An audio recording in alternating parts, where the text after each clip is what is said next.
Falamma asanna, ketika Nabi sudah mulai lanjut usia dan masuk usia tua, kana yarka'u tis'a raka'atin wa raka'ataini wa huwa qa'id. Beliau melakukan 9 rakaat dan 2 rakaat dalam keadaan duduk. Tadi 9 rakaat dan 2 berdiri. Hari ini 9 rakaat dan 2 dalam keadaan duduk. Bila dalam asanna sudah mulai masuk usia tua. Ahlul hadis, riwayat hadis ada berbagai sirah atau ayat yang berbeza. Satu ayat mengatakan Nabi masuk usia tua. Satu ayat mengatakan ketika Nabi sudah nampak gemuk. Satu ayat lagi mengatakan ketika Nabi terlalu berat memikul beban manusia. Ayat yang mengatakan Nabi itu sudah mulai gemuk itu tidak sesuai dengan sifat Nabi dalam syama'il itu. Kalau Nabi tidak gemuk dan tidak kurus, dia sederhana. Tapi kenapa dikatakan gemuk? Simbol bahwasanya beban yang dipikul oleh Nabi itu terlalu berat sehingga beliau tak mampu untuk melakukan salat dalam keadaan berdiri, seperti mana orang yang badannya itu agak berat tidak mampu untuk berdiri lama untuk ketika melakukan salat kiasan saja. Maka dalam hal ini ketika bila disebut Nabi masuk usia tua atau bila mana kita baca hadis Nabi nampak gemuk, jangan ingat Nabi gemuk.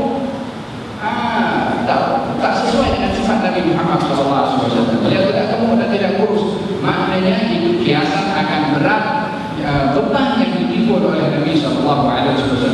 Apa yang berat? Dia memikirkan umatnya ini, karena tak lama Nabi akan meninggalkan kita, meninggalkan umatnya, meninggalkan sahabatnya. Berat pikiran Nabi SAW. Kalau boleh beliau panjang umur terus nak bimbing kepada umatnya, beliau akan minta begitu. Tapi innaka mayyitun wa innahum mayyitun, kamu pasti akan mati dan yang lain pun akan mati. Tak ada orang yang akan terlepas daripada kematian. Maka beban itu semakin berat karena Nabi memikirkan kepada umatnya. Beratnya beban itu menyebabkan Nabi SAW tidak mampu untuk sholat lama dalam keadaan berdiri, maka dilakukan dalam keadaan duduk. Al-Imam Nawawi dalam kitab Syarah Muslim memberikan pelbagai cara Nabi sholat. Ada kalanya Nabi sholat berdiri, ada kalanya Nabi sholat duduk terus. Ada kalanya Nabi sholat duduk kemudian berdiri. Ada kalanya Nabi sholat berdiri kemudian duduk dalam satu rakaat.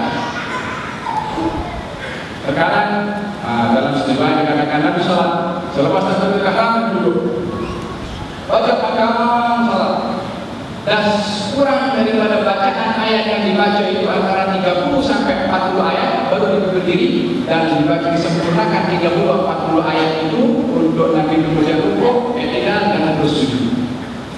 Ada kalanya Nabi duduk kemudian berdiri atau berdiri kemudian duduk. Ini semua diperbolehkan mengikut keadaan orang yang dia tak mampu untuk berdiri lama, maka dia boleh salat dalam keadaan duduk. Kalau ingin rukuk maka boleh berdiri, disempurnakan rukuk itu daripada berdiri.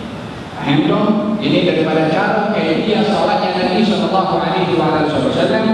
di waktu malam.